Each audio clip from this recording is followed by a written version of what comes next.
नमस्कार दोस्तों, मैं एडवोकेट यशवंत यादव आपका स्वागत करता हूं लॉ एडवाइज में। आज हम जो बात करने जा रहे हैं, क्या आपका लोन एनपीए हो गया है?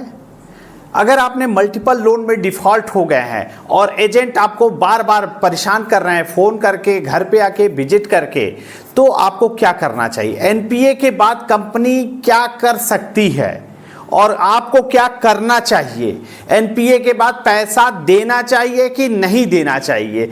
अब इस पे बात करेंगे। कमेंट्स में आप लोग भी बता दीजिए। वीडियो देख रहे हैं तो आप लोग को भी इतने दिन से वीडियो देख रहे हैं तो पता होना चाहिए ना, एनपीए के बाद पैसा देना चाहिए कि नहीं देना चाहिए, और देना चाहिए तो कैसे देना चाहिए, और नहीं देना चाहिए तो क्यों नहीं देना चाहिए? कमेंट्स करके बताइए, हमें भी तो आप लोग का पता चलना चाहिए ना। आप लोग इतने दिन से वीडियो देख रहे हैं तो आज पूरी वीडियो देख लीजिए, आपको पूरा डाउट क्लियर हो जाएगा कि एनपीए के बाद पैसा देना है कि नहीं देना है, और देना है तो कैसे देना है, नहीं देना है तो क्यों नहीं देना है। इस पे तो देखिए, इस समय में डिजिटल लैंडिंग का जमाना चल रहा है। आसानी से आपका आधार कार्ड लिए, पैन कार्ड लिए, आपका सिविल स्कोर देखे और इजीली आपको लोन दे दिया जाएगा।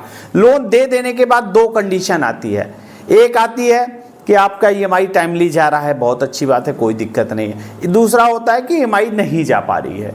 दो ही कंडीशन होते हैं, या फिर ईएमआई जा रही है या फिर नहीं जा रही है। जा रही है तो बहुत अच्छा है, नहीं जा रही है तो, और नहीं जा रही है तो किसी विषम परिस्थिति के कारण, जैसे जॉब लॉस हो गया है, कहीं कंपनी में आप जहां काम करते कंपनी ही बंद हो गई, या फिर कोई बीमारी हो गई, या व्यापार कर रहे थे उसमें कोई घाटा हो गया, नुकसान हो गया, व्यापार आपका नहीं चल पाया, किसी विषम परिस्थितियों के कारण, या फिर बहुत सारी समस्याएं होती हैं, इसी के कारण यदि आपने लोन से डिफॉल्ट हो गए हैं और एक लोन को सिविल को बचाने के लिए, सिविल को बचाने के चक्कर में मैंने देखा है, सिविल बचाने के लिए एक लोन के चुकाने के लिए दूसरा, तीसरा, चौथा, पांचवा, 10वां, 20वां, 25 लोन ले लेकर के मल्टीपल लोन में डिफॉल्ट हो चुके हैं।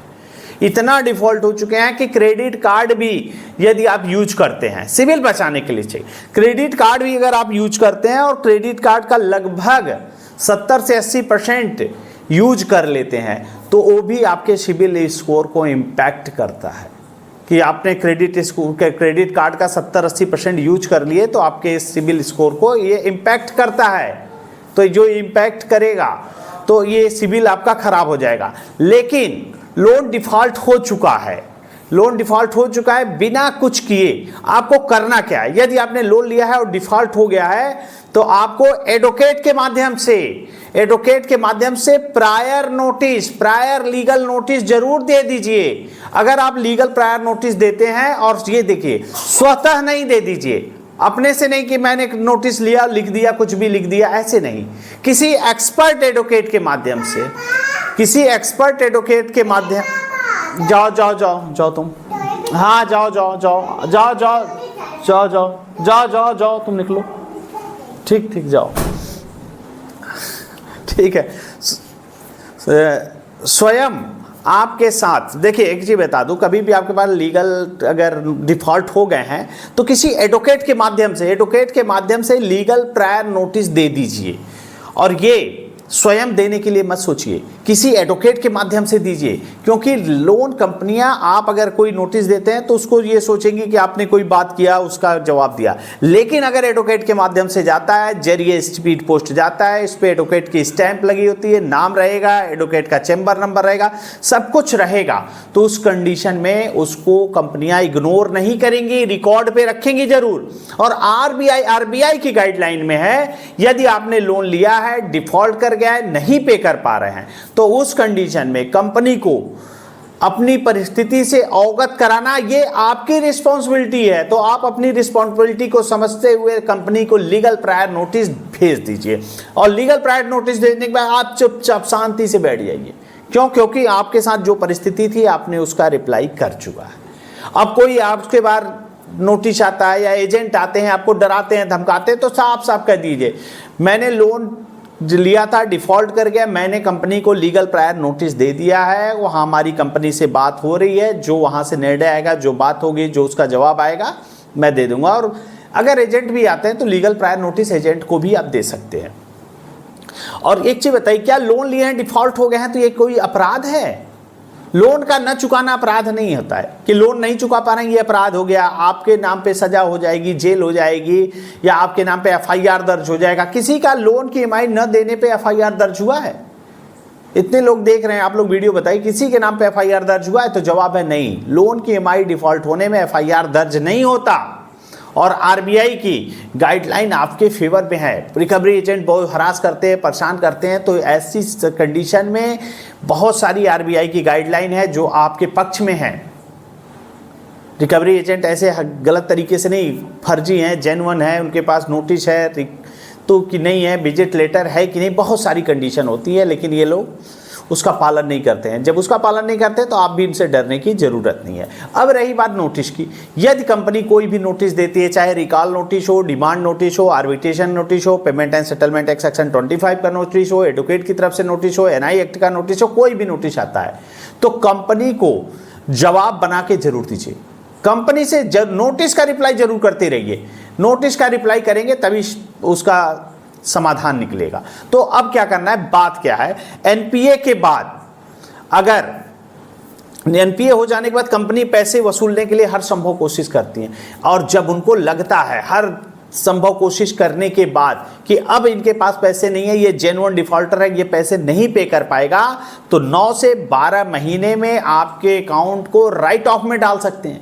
9 से 12 महीने में कंपनियां राइट ऑफ में डालती हैं। और एनपीए के बाद आपको 1 रुपए भी मत दीजिए। यदि आप एनपीए के बाद 1 रुपए भी डालते हैं या कोई भी पैसे डालते हैं या ईएमआई डालते हैं, तो उस कंडीशन में आपका पैसा ब्याज में, पेनल्टी में, जुर्माने में कट जाएगा।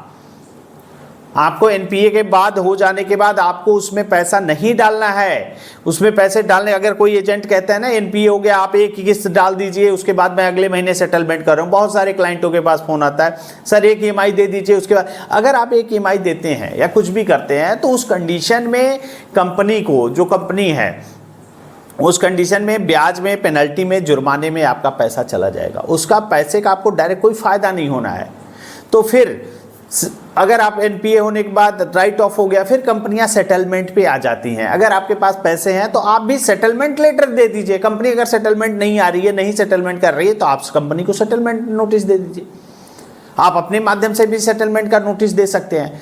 तो ये प्रक्रिया होती है सेटलमेंट एनपीए के बाद। एजेंट आपके अकाउंट, बहुत सारी कंडीशन ऐसी होती है कि एनपीए हो गया है तो कुछ लोग बताते हैं सर हाँ कुछ रिकवरी एजेंट ने हमारे अकाउंट में पैसे डाल दिए। एनपीए में आपका अकाउंट न जाए इसके लिए उन्होंने पैसे डाल दिए, और अपने टारगेट पूरा करने के लिए, उनकी सैलरी जस्टिफाइज हो जाए इसलिए उन्होंने आपके अकाउंट में पैसे डाल देते हैं। तो ऐसा कोई काम करता है तो उसके लिए आप उनकी कंप्लेन भी कर सकते हैं, कंपनी में भी कर सकते हैं। देखिए सेटलमेंट एक दिन में तो नहीं होता, लेकिन एक दिन जरूर हो जाएगा अगर आप नोटिसों का जवाब देते रहेंगे। पहला काम, यदि आपने लोन लिया है, डिफॉल्ट किया है, सबसे पहले कंपनी को आपको पता चल जाएगा कि मेरा अब लोन नहीं दे पाएंगे या नहीं दे, अगर कोई भी कंडीशन होती है आप लोन नहीं दे पा रहे हैं या नहीं दे पाएंगे, या फिर किसी भी कंडीशन में या डिफॉल्ट होने वाले हैं या हो रहे हैं या हो चुके हैं, किसी भी कंडीशन में आप कंपनी को लीगल प्रायर नोटिस एडवोकेट के माध्यम से दे करके चुपचाप शांति से बैठ जाइए। फिर जो नोटिसें आते जाएं उसका रिप्लाई करते जाइए। देखिए एक ना एक दिन सेटलमेंट जरूर हो जाएगा। लेकिन कहिए कि एक दिन में ही हो जाए, आज ही हो जाए, तो ऐसा नहीं होता है। प्रोसेस है, तरीका है, जो प्रक्रिया है वो करना पड़ेगा। उसके बाद ही सेटलमेंट का ऑफर आएगा और सेटलमेंट का लेटर इशू होगा और जेन्युइन होगा तो आप सेटलमेंट करेंगे। और किसी तरह को आपके पास रिकॉल नोटिस आए, डिमांड नोटिस आए, आर्बिट्रेशन का नोटिस आए, payment and settlement act section 25 का, एनआई एक्ट का नोटिस या 13(2) का नोटिस, 13(4) किसी भी प्रकार का नोटिस आता है आप हमसे संपर्क कर सकते हैं।